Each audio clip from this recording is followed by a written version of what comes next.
తెలంగాణ రాష్ట్రంలో అందులో సగం కేంద్రాలకు సొంత భవనాలు లేవు, అద్దె భవనాలు, ఒక రూమ్ కిరాయి తీసుకుంటారు ఇంట్లోనే.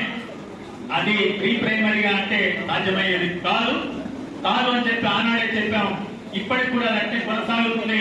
కాబట్టి ఈ రాష్ట్ర మహాసభల ద్వారా తెలంగాణ రాష్ట్రం మొత్తంలో కూడా అంటే మనకు ఒక కొంచెం ఆదరవు కానీ లేదా మనకు ఒక ఆదాయం కూడా దొరికింది.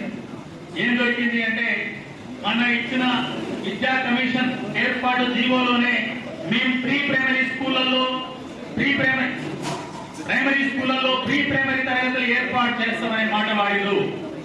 రెండో మాట కూడా వాడారు, revamp education system in Telangana state అనే వాక్యం కూడా వాడారు. అంటే రివాంప్ అంటే పూర్తిగా మార్పు చేస్తామని.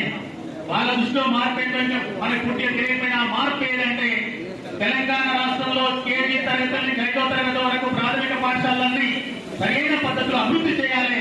అభివృద్ధి చేసేందుకు వరకు రాష్ట్ర మహాసభలు రాష్ట్ర వ్యాప్తంగా ప్రచార కార్యక్రమంగా ఉపయోగించుకోవాలి. ఆ రకంగా రాష్ట్ర విద్యారంగాన్ని అభివృద్ధి చేసుకునేందుకు మనం ఉపయోగించాలి. అది మొదటి లక్ష్యంగా తీసుకోవాలి.